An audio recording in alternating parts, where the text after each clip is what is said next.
I'm a little surprised, frankly, that gold prices are as low as they are. I don't know where the gold price is going to go. What I know is that in terms of its market share, about 0.5% of the market capitalization of all asset classes of savings and investment assets in the United States is denominated in precious metals. Will it overshoot to the upside before settling out to mean? Likely.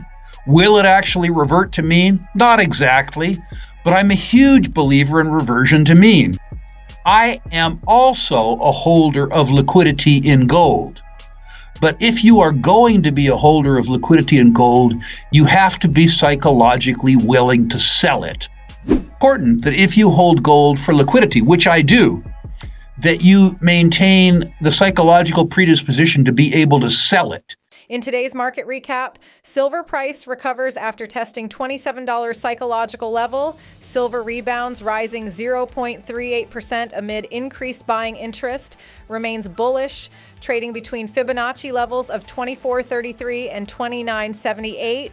To gain further, needs to surpass 38.2% Fibonacci level at 27.70, targeting $28 and beyond. Silver price registers modest gains despite rising US Treasury bond yields and a strong US dollar. The gray metal dipped to $27 but climbed as buyers stepped in. Silver remains upward biased, and it remains trading within the 50% and 38.2% Fibonacci retracements drawn from the latest cycle low and high, each at 24.33 and 29.78, respectively. Now we'll show you the best clips of the latest Rick Rule interview. But first, smash the subscribe button, turn on notifications, and share this video with a silver bug. Enjoy the episode. I'm a little surprised, frankly, that gold prices are as low as they are, perhaps because I lived through the decade of the 70s, and I know what inflation looks like, and I know what stagflation looks like, and I know that the only way out of the fiscal situation that confronts the United States and many other countries is the debasement of the currency. I'm surprised that it has taken as long as it has for investors to come to understand that they need to own some gold and silver. Now, the truth is that if I paid more attention to my own personal history, this would be understandable. As a high school student in 1967, I began to be aware that the debt in the United States and the deficits associated with guns and butter were unsustainable. Did I do anything about it? No, I was a high school student and I was broke. But more importantly, did investors? No. The truth was, it took until 1972 or 1973 before the ravages of inflation had caught up with individual investors. Remember that by 1970, the world had been through 25 years of pretty benign economic climb after the end of World War II. And people were accustomed to think that things got better and better and better. And they didn't pay attention to nagging little problems like debt and deficits until over 5 years, the gasoline price went from 20 cents a gallon to $1 a gallon, until the price of a hamburger at McDonald's went from $5 to $1, which is to say 20 cents each, to 75 cents each. After 5 years, the perniciousness of inflation became apparent to people, and they began to pay attention to it. So the fact that it's taken people some time after a 40-year period of benign economic climate makes absolute sense to me when I think of it in that context. It's my belief that we have, for the purposes of this discussion, two time frames to talk about, 1982 to 2022, with US dollar hegemony very strong and the interest rate, both nominal and real, falling. And then we have a sea change at the end of 2022 with the interest rate rising. That interest rate rising heralds the beginnings of a new era, one that will survive, but one that will be challenging. The circumstance that we have in front of us, the debt and deficit in the United States, we've seen before. You will not cut spending. That's not what the voters will tolerate. And you won't raise taxes too much. So how do you get out of there? Well, you debase the purchasing power of the currency. In other words, you devalue the debt that you have by printing. In the decade of the 1970s, we devalued the US dollar in terms of the basket of goods and services that Americans live on by over 80%. And of course, that coincided with the meteoric rise in the gold price. The way we get out of stagflation this time is very likely the debasement of the currency that the debt is denominated in. So I think past this prologue. That's a long-winded answer by way of saying no, unless the conditions precedent for a decline in gold come to exist, which is to say a balanced budget, positive real interest rates, and the end to quantitative easing, I'm not afraid of another 15 years of stagnant gold prices. In times when there isn't liquidity, gives me the tools and hopefully the courage to take advantage of illiquid situations rather than being taken advantage of or by them. I do not make long-term investments in the US dollar. I'm not a holder of treasuries with a date longer than 2 years. I invest in things where time is on my side, and the dollar is not one of those. But I certainly am a holder of US dollar liquidity because I suspect that the things I'd like to buy in a panic will be denominated in dollars. I am also a holder of liquidity in gold. But if you are going to be a holder of liquidity in gold, you have to be psychologically willing to sell it.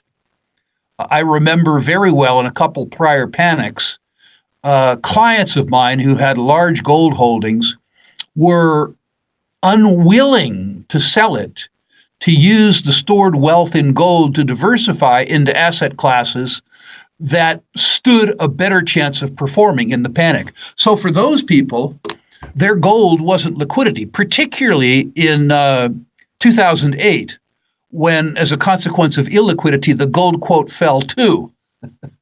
So it's important that if you hold gold for liquidity, which I do, that you maintain the psychological predisposition to be able to sell it, to use some of it to acquire other asset classes that you think will perform. In the continuation of the episode, Rick Rule, a financial expert, talks about the future of gold. He believes that gold prices will not go down unless three big changes happen.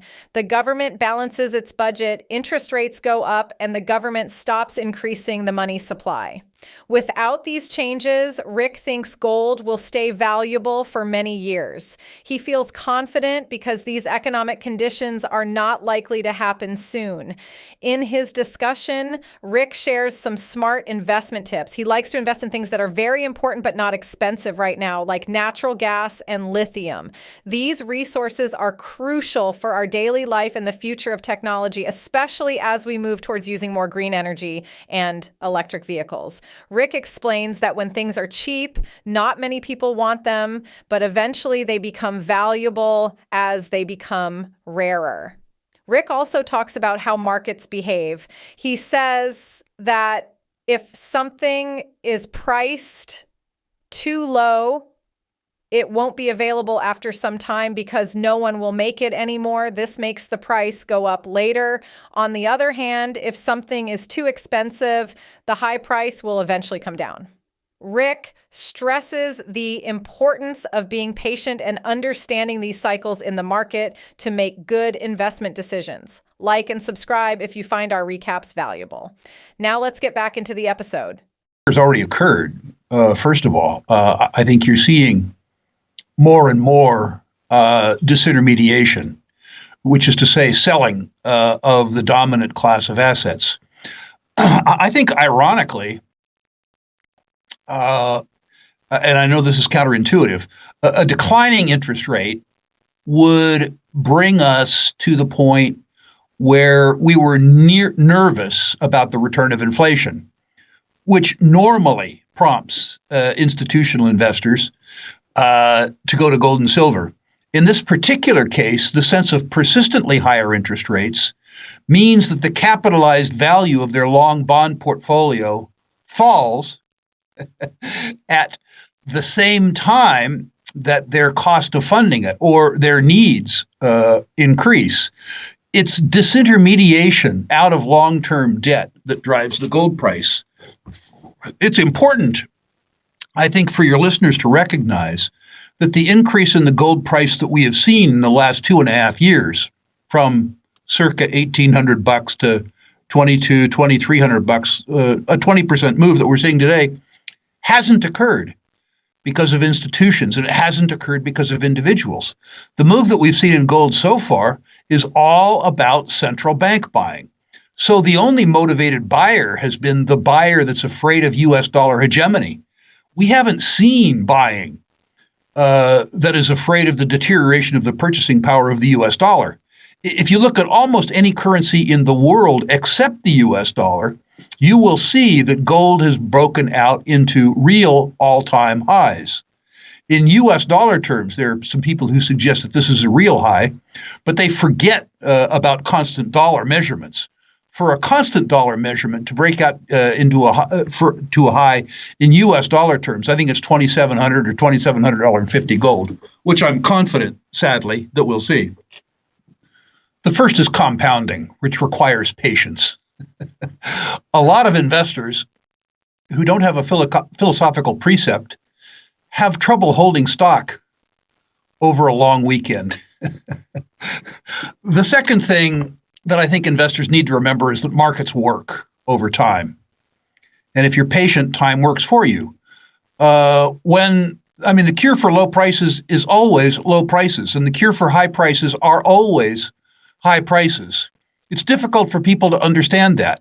High prices validate the theory that caused them to buy it, and they're loath to sell when prices are high, but they need to be, they need to be around that.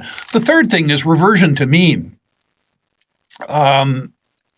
We've talked before about, as an example, gold's median market share relative to other savings and investment classes. I don't know where the gold price is going to go. What I know is that in terms of its market share, about 0.5% of the market capitalization of all asset classes of savings and investment assets in the United States is denominated in precious metals. The 4-decade mean is 2%. Will it go to 3% or 4%? In other words, will it overshoot to the upside before settling out to mean? Likely. Will it actually revert to mean? Not exactly, but I'm a huge believer in reversion to mean. Once you start accommodating yourself to three things: patience, which is compounding, the fact that markets work, and reversion to mean, you are less inclined to going and chasing these idiotic fads. In particular, fad chasing is dangerous if you don't know anything about the underlying industries that you're trying to implement those strategies about.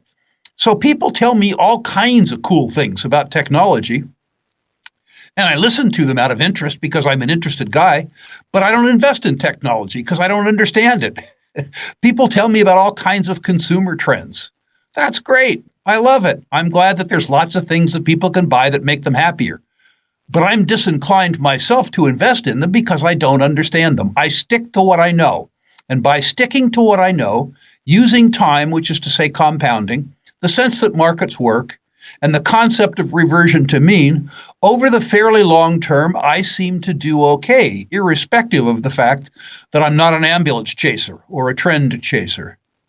Do you agree with Rule? Is he spot on, or will he panic, sell his gold at the first chance he gets? Post in the comment section your insights, subscribe if you have not yet done so, and watch this video right here because it's a perfect fit for you.